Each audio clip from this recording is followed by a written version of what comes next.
संग्राम every voice matters संग्राम प्रत्येक स्वर मूल्य अच्छी। नमस्कार मु इंजीनियर संग्राम केसरी महांती। आज आम आपण विषय आलोचना करवा सोरडा सागर बंध विषय। 5 मास मे मास 25 तारिख रे आम राज्य सूचना आईन बल तथ्य मागिलु सोरडा निर्वाचन मंडली अंतर्गत सोरडा एनआईसी कौन कौन काम होती सागर बंध अंतर्भुक्त थिला। तो आरटीआई कागज अनुसार मत जहाँ तथ्य मिलता से सागर बंधरे जहाँ काम होता से समस्त तथ्य एतिर अछि। आउ 10टी प्रश्न मु पचारि सेथिरु एनएसी कर्तृपक्ष मते 6टी प्रश्नर उत्तर देछन, 4टी रो देना। सेथिरे मटेरियल किए किए सप्लाई करछि, केउ जगारु आछि, तार रॉयल्टी बाबत रे अन्यान्य सब प्रश्न रे थिला। वर्तमान आमर सीधा प्रश्न आज रो मुख्य प्रसंग थिला सीधा प्रश्न उत्तर दाई किए। तो सोरडा सागर बंध विषय रे आमे दीर्घ 2 मास धरी प्रश्न पचारछु। सेठारे होइथिबा दुर्नीति विषय रे बारंबार प्रश्न पचारछु, अभियोग करूछु। इतिमध्य कर्तृपक्ष एनएसी तरबरिया भावे पोखरी हुड़ारे पड़िथिबा पेवर ब्लॉक गुड़ाक उठेई नहीं जाइथिले। ताहार भी फोटो आमे सोशल मीडिया रे पोस्ट करथिलु एवं प्रश्न पचारथिलु एते तरबरिया भावे कोन पई निया गला। जदि दुर्नीति होई नाही ताहले पेवर ब्लॉक कहीं उठागला। तापर से माने काम बंद कर दी। तो इतिमध्य 2 मास बीतीगला। गत 19 तारिख रे सोरडा ब्लॉक परिसर रे गोटे मीटिंग होइतिला।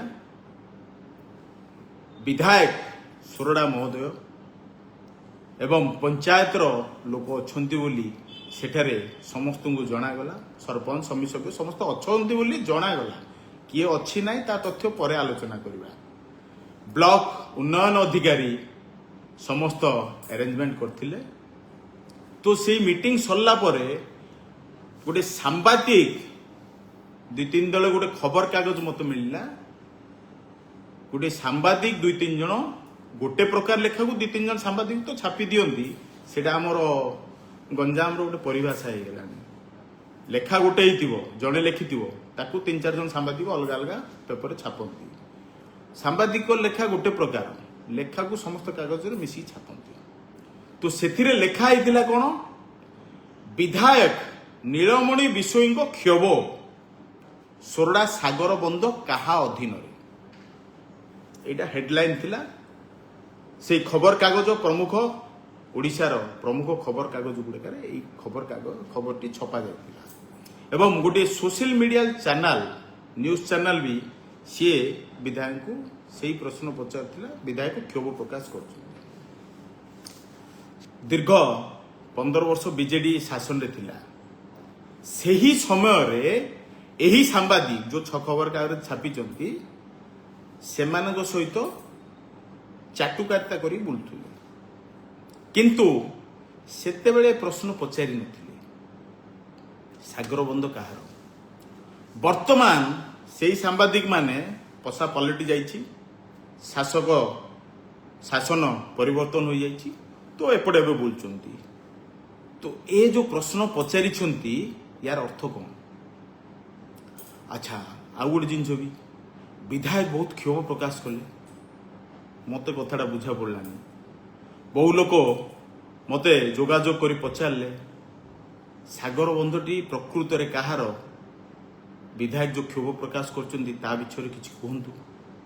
तो मु तार समस्त तथ्य बाहर करी मु आपनको सम्मुख रे आज आसिली। खाता नंबर 2021 मौजा सोरडा तहसील सोरडा सागर बंधर विवरणटा मु आपण मानू दूची। प्लॉट नंबर 2478 एकरे 322 डेसिमिल। Plot number 2479.5 473 decimal. तो टोटल हूँ सागर बंदर परिमित हूँ एकरे 785 डेसिमेल। तो वर्तमान प्रश्न उठुची ये जगह कहार, ये जो क्षोभ प्रकाश करले सागर बंध कहा अधीन अच्छी, यहाँ गोटे विराट बड़ प्रश्न विधायक 2 वर्ष होगला। प्रश्नटा जो पचार मो ज्ञान जी अच्छी मुझे जन दूसरी आपको भूल थे क्षमा करदे। राज्यर समस्त जिला block panchayat NAC municipality corporation राज्य सरकार अधीन रहे। तो एथि भितरे पंचायत रू किंबा एनएसी म्युनिसिपालिटी कॉर्पोरेशन हो जो जगार भी जलाशय अच्छी से हूँ राज्य सरकार अधीन रेवेन्यू डिपार्टमेंट अंडर रे तार मालिक होउछन्ती राज्य सरकार। तो रेवेन्यू डिपार्टमेंट राज्य सरकार तो सबू जगह को जाकि पोखरी देखी पारिबेनी, सेतिपई एनएसी अंडर रे जो पोखरी अच्छी म्युनिसिपालिटी अंडर रे जो पोखरी अच्छी तो सेमानकु दायित्व दिया होइछि तार रक्षणाबेक्षण करिबा पई। सेपरि पंचायत भितर जदि अच्छी तार ब्लॉक उन्नयन अधिकारी ब्लॉक ऑफिस तार तदारख करिवो। तो ये हूँ साधारण ज्ञान मोर जी मुझे ज्ञानटा मुझे जनइली। यहाँ एक स्टैट्यूटरी बॉडी अच्छी ऑर्डर थाए कि पंचायत हो एनएससी हो जहाँ अधीन में से पोखरी अच्छी जलाशय अच्छी सी तार धर्ताकर्ता रक्षणाबेक्षण कर। तो मु जो तथ्य मागी आरटीआई बल से एनएससी कर्तृपक्ष मते आरटीआई रे लेखिकी देइचंती सागर बंधर उन्नयन कार्य रे सी पैसा पत्र खर्च करचंती। मु ताहार दुर्नीति हेबार गंध बारी पारी लोक माने कहिबा अनुसार मु ताहार तथ्य मागिथिली एवं ता ऊपर बारंबार प्रश्न पचारुछि सागर बंधर दुर्नीति। ए भितरे मासे 1.5 मास पर विधायक गोटे क्षोभ प्रकाश करी आश्चर्य करदेले समस्त को सागर बंध कहा अधीन से लिखा होता सांबादिक और विधायक कहवा अनुसार बहु पुरातन सागर बंध दीर्घ दिन धरी एनएससी अधीन थिला। एनएससी अधीन थिला, वर्तमान एनएससी अधीन नाही। वर्तमान कहा अधीन अच्छी एवं यार मालिकाना सत्व कहार विधायक प्रश्न करछंती। तो मते गला मासरे आरटीआईटा मिलछि एनएससी कर्तृपक्ष के अधीन अच्छी विधायक आ विषय की जानना अच्छी। अच्छा एथिरे जदि विधायक प्रश्न ठीक ताहाले दीर्घ 2 वर्ष ऊर्ध्व है यार उत्तर वर्तमान सुधा पाई पारि नांती कहीं विधायक एवं दीर्घ वर्ष धरी यार रक्षणाबेक्षण नारे एनएससी कर्तृपक्ष एवं काउंसिलर चेयरमैन केते टंका लुटिचंती। मु कहूनी विधायक प्रश्न जहाँ जदि ताहा सठिक ताहाले एनएससी कर्तृपक्ष काउंसिलर चेयरमैन प्रश्न घेर आसिले। द्वितीय है सागर बंधर रक्षणाबेक्षण जो सब टका खर्च हो चलती ता साधारण जनता पैसा ना कि कर्तृपक्षर चेयरमैन विधायक कि काउंसिलर यह साधारण जनता पैसा रक्षणाबेक्षण लुटिबारे चलती। हेले प्रश्न किए ओ कहा पचारुछि एथिरे साधारण जनता 3 जन को प्रश्न थिला। मते जहा सोरडावासी लेखिक पठे मु आपन सम्मुख रखुची। प्रश्न थिला प्रशासन को जदि प्रशासन पाखरे समस्त फाइल अटकल टेंडर बिल मापजूपर बही एवं अर्थ खर्चर रेकर्ड रही तेबे केउ तथ्य लोकों सामना को आसवा को दि जाऊ नहीं कहीं यही तथ्य प्रकाश पाइले कहा स्वार्थ क्षतिग्रस्त हम। प्रशासन को सीधा सड़क जनता प्रश्न पचार जदि कौनसी अनियमितता दुर्नीति होई नाही तेबे तरबरिया भावे पेभर ब्लॉक उठेबार कारण कौन यह कहा प्ररोचन होइथिला एवं एथिपाई दायी किए एटा सीधा सड़क साधारण जनता पचारुचंती सोरडावासी पचारुचंती प्रशासन को एनएससी कर्तृपक्ष को। वर्तमान आम सांबादिकों किसी प्रश्न देइचंती जेतेबेले सांबादिक माने ଶାସକ ଦଳକୁ ସାଗର ବନ୍ଧର ଖର୍ଚ୍ଚ ଓ ଦୁର୍ନୀତି ବିଷୟରେ ପ୍ରଶ୍ନ କରୁଛନ୍ତି ସେତେବେଳେ ଦାୟୀ କିଏ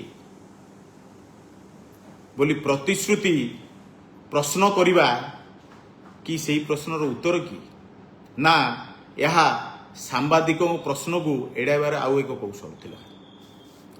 ଯଦି ଶାସକ ଦଳ ସାମ୍ବାଦିକଙ୍କ ପ୍ରଶ୍ନର କୌଣସି ତଥ୍ୟ ଦଲିଲ ହିସାବ କିମ୍ବା ନିର୍ଦ୍ଦିଷ୍ଟ ଉତ୍ତର ନ ଦେଇ ଓଲଟା ଆଉ ଏକ ପ୍ରଶ୍ନ କରୁଛି ତେବେ ସାମ୍ବାଦିକମାନେ କେମିତି ସେହି ଉତ୍ତରରେ ସନ୍ତୁଷ୍ଟ ହୋଇଥିଲେ? ଜଣେ ସାମ୍ବାଦିକଙ୍କ ମୂଳ ଦାୟିତ୍ୱ କ'ଣ? ଶାସକଙ୍କ ବୟାନକୁ ଖବରକାଗଜରେ ପ୍ରସାରଣ କରିବା ନା ଶାସକଙ୍କ ବୟାନରୁ ଆଗକୁ ଯାଇ ତଥ୍ୟ ଦଲିଲ ଓ ଜବାବଦେହିତା ଖୋଜିବା? ଯଦି ଘଟଣାର କିଛି ଲୁଚାଇବାର ନାହିଁ ତେବେ ସାମ୍ବାଦିକମାନେ କିଏ ଦାୟୀ ପ୍ରଶ୍ନ ସହିତ କେତେ ଟଙ୍କା ଖର୍ଚ୍ଚ ହେଲା, କାହାକୁ କାମ ଦିଆଗଲା, କିଏ ବିଲ୍ ପାସ୍ କଲା, କିଏ କାମର ଯାଞ୍ଚ କରିଛି, ଏଭଳି ନିର୍ଦ୍ଦିଷ୍ଟ ପ୍ରଶ୍ନ ଉତ୍ତର ଖୋଜିବାକୁ ଯାଇଥାନ୍ତି। କିନ୍ତୁ ଦୀର୍ଘ ଦିନ ହେଲା ସାମ୍ବାଦିକମାନଙ୍କ ଆଖିରେ ଏହା ଦେଖାଗଲା ନାହିଁ କି ସୋରଡ଼ାରେ ରହୁଛନ୍ତି, ସୋରଡ଼ା ନିର୍ବାଚନ ମଣ୍ଡଳୀର ଏନ୍ଏସିରେ ଦୁର୍ନୀତି ହେଉଛି କେବେ ଲୋକଲୋଚନକୁ ଆଣିନାହାନ୍ତି। ଖାଲି ଚାଟୁକାରିତା କଲେ କାମ ହେବ ନାହିଁ। ସାମ୍ବାଦିକର କାମ ହେଉଛି ସତ୍ୟତା ପ୍ରତିପାଦନ କରିବା, ଲୋକଙ୍କ ସାମ୍ନାରେ ରଖିବା, ନା କି ଶାସକ ଦଳର ଚାପୁଲୁସି କରି ତାଙ୍କର ପ୍ରୋତ୍ସାହନକୁ ଆଗକୁ ବଢ଼ାଇବା। ଶେଷ ପ୍ରଶ୍ନ ଥିଲା, ସିଧା ପ୍ରଶ୍ନ ଥିଲା ସାମ୍ବାଦିକମାନଙ୍କୁ ଲୋକଙ୍କର, ଆପଣମାନେ ବିଧାୟକଙ୍କ ଉତ୍ତରରେ ସନ୍ତୁଷ୍ଟ କି? ଯଦି ହଁ ତେବେ କେଉଁ ତଥ୍ୟ କିମ୍ବା ଦଲିଲ ଆଧାରରେ ଆପଣମାନେ ସନ୍ତୁଷ୍ଟ ହେଲେ? ତାଙ୍କର କ୍ଷୋଭକୁ ଖବରକାଗଜରେ ବଡ଼ ବଡ଼ କରି ଛାପିଲେ। ଯଦି ନୁହେଁ ସତ୍ୟର ଅନୁସନ୍ଧାନ ଆପଣମାନେ କରିଲେଣି କି? ଦୀର୍ଘ 2 ମାସ ହେଲା ଆମେ ସାଗର ବନ୍ଧର ଦୁର୍ନୀତି ବିଷୟରେ ପଚାରୁଛୁ। ଆପଣମାନେ ଗୋଟେ ଥର ହେଲେ ଖବରକାଗଜରେ ସାଗର ବନ୍ଧର ଦୁର୍ନୀତି ବିଷୟରେ ଛାପି ନାହାନ୍ତି। ଯଦି ଦୁର୍ନୀତି ହୋଇଛି ଲୋକଲୋଚନକୁ ଆଣନ୍ତୁ, ସତ୍ୟତା ପଦାରେ ପକାନ୍ତୁ। ଏବେ ବର୍ତ୍ତମାନ ଲୋକଙ୍କ ପ୍ରଶ୍ନ ସିଧା ବିଧାୟକ। ସାଗର ବନ୍ଧ ପାଇଁ ଯଦି ସରକାରୀ ଅର୍ଥାତ୍ ଜନସାଧାରଣଙ୍କ ଟଙ୍କା ଖର୍ଚ୍ଚ ହୋଇଛି ତେବେ ସେହି ଖର୍ଚ୍ଚର ସ୍ପଷ୍ଟ ହିସାବ ଲୋକଙ୍କ ସାମ୍ନାରେ ରଖିବାର ଦାୟିତ୍ୱ କାହାର? ଜଣେ ନିର୍ବାଚିତ ବିଧାୟକ ଭାବେ ଆପଣ ଏ ଦାୟିତ୍ୱ ନେବେ କି? ଯେତେବେଳେ ଜଣେ ନାଗରିକ ସରକାରୀ ପ୍ରକଳ୍ପ ଓ ଖର୍ଚ୍ଚକୁ ନେଇ ପ୍ରଶ୍ନ କରୁଛନ୍ତି ସେତେବେଳେ ଦୁର୍ନୀତି ପାଇଁ ଦାୟୀ କିଏ ବୋଲି ପୁଣି ଲୋକଙ୍କୁ ପ୍ରଶ୍ନ କରିବା ପରିବର୍ତ୍ତେ ଆପଣ ଉତ୍ତର ଦେବା ଦାୟିତ୍ୱ ବହନ କରିବେ କି? ଜନତାଙ୍କ ପ୍ରଶ୍ନ କରିବାର ଅଧିକାରକୁ ଆପଣ ବିରୋଧ ଭାବେ ଦେଖୁଛନ୍ତି କି? ଯଦି ଆପଣଙ୍କ ମତରେ ଏଠାରେ ଦୁର୍ନୀତି ହୋଇନାହିଁ ଏବଂ ଏଥିପାଇଁ ଅନ୍ୟ କେହି ଦାୟୀ, ତେବେ ସେହି ସରକାରୀ ଅଧିକାରୀ, ଠିକାଦାର କିମ୍ବା ସଂସ୍ଥାର ନାମ ସାର୍ବଜନୀନକାରୀ ସେମାନଙ୍କ ବିରୋଧରେ ସ୍ୱାଧୀନ ତଦନ୍ତ ଆଦେଶ ଦେବେ କି ବିଧାୟକ ମହୋଦୟ? ଯଦି ସାଗର ବନ୍ଧ ନେଇ ସବୁକିଛି ସ୍ୱଚ୍ଛ ଓ ନିୟମ ଅନୁସାରେ ହୋଇଛି ତାହେଲେ କ'ଣ ପାଇଁ ତଥ୍ୟ ଲୁଚା ହେଉଛି? କାହାକୁ ବଞ୍ଚାଇବା ପାଇଁ ଚେଷ୍ଟା କରାଯାଉଛି? ଏଥିରେ କେତେ ଟଙ୍କାର କାରବାର ହୋଇଛି, କିଏ କିଏ ପଇସା ଖାଇଛନ୍ତି, ତାହାକୁ ବିଧାୟକ ମହୋଦୟ ସର୍ବସମ୍ମୁଖରେ ପ୍ରତିପାଦନ କରିବେ କି?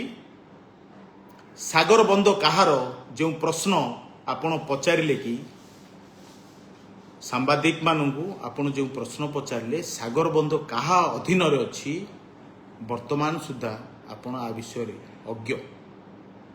ତା ବିଷୟରେ ପ୍ରକୃତରେ ସମ୍ପୂର୍ଣ୍ଣ ତଥ୍ୟ ବାହାର କରନ୍ତୁ ଏବଂ ଲୋକଲୋଚନକୁ ଆଣନ୍ତୁ ସାଗର ବନ୍ଧ କାହାର।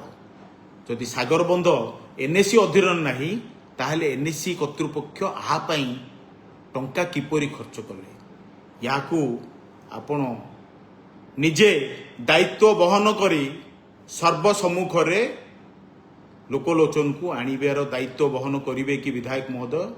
ଏଇଟା ଥିଲା ସାଧାରଣ ଜନତାଙ୍କର, ସୋରଡ଼ାବାସୀଙ୍କର ପ୍ରଶ୍ନ। ସାଗର ବନ୍ଧ କାହା ଅଧୀନରେ? ପ୍ରଶ୍ନ ଏହା ନୁହେଁ ସାଗର ବନ୍ଧ ପାଇଁ ହୋଇଥିବା ଖର୍ଚ୍ଚ ଜନତାଙ୍କ ଟଙ୍କାରେ ହେଉଛି। ତେଣୁ ଦାୟୀ କିଏ? ସରକାର କହିବା ଦରକାର। ଭୁଲ କିଏ କଲା? ସରକାର ଖୋଜୁ। କାହାକୁ ବଞ୍ଚା ଯାଉଛି? ସରକାର ଏହା ସ୍ପଷ୍ଟ କରୁ। ଜନତା ପ୍ରଶ୍ନ କରୁଛି। ଏବେ ଉତ୍ତର ଦେବାର ପାଳି ବିଧାୟକ ମହୋଦୟଙ୍କର, ପ୍ରଶାସନର ଏବଂ ଏନ୍ଏସି କର୍ତ୍ତୃପକ୍ଷଙ୍କର। ଜଣେ ଦାୟିତ୍ୱବାନ ନାଗରିକ ହିସାବରେ ଏ ପ୍ରଶ୍ନ ସାଧାରଣ ଜନତାଙ୍କର ମୁଁ ଆପଣଙ୍କ ସମ୍ମୁଖରେ ରଖିଲି। ଯଦି ଦୁର୍ନୀତି ହୋଇନାହିଁ ସୋରଡ଼ା ନିର୍ବାଚନ ମଣ୍ଡଳୀରେ, ତାହେଲେ ଆପଣ ସ୍ପଷ୍ଟ କରନ୍ତୁ। ଯଦି ଦୁର୍ନୀତି ହୋଇଛି ତାହେଲେ ଆପଣ ଦୁର୍ନୀତିଖୋର, ଭ୍ରଷ୍ଟାଚାର, କୁଜି ନେତା ହେଉ, ରାଜନେତା ହେଉ, ପ୍ରଶାସନିକ ଅଧିକାରୀ ହେଉ, ତା ବିରୁଦ୍ଧରେ କଠୋର କାର୍ଯ୍ୟାନୁଷ୍ଠାନ ନେବା ପାଇଁ ଦାୟିତ୍ୱ ବହନ କରନ୍ତୁ। ଧନ୍ୟବାଦ। ଆଚ୍ଛା, ଆଜି ଗୋଟେ ନୂଆ ଟପିକଟେ ଗୋଟେ ଖବରକାଗଜରେ ବାହାରିବାର ନ୍ୟୁଜ୍ରେ ଶୁଣିଲି। ତ ଆମର ଆଗାମୀ ଅଧ୍ୟାୟରେ ଆମେ ଶୁଣିବା ଭାଇ ଭଉଣୀ କହ କାହାଣୀ। ରହିଲି, ବୁଧବାର ଦିନ ଦେଖା ହେବା। ନମସ୍କାର।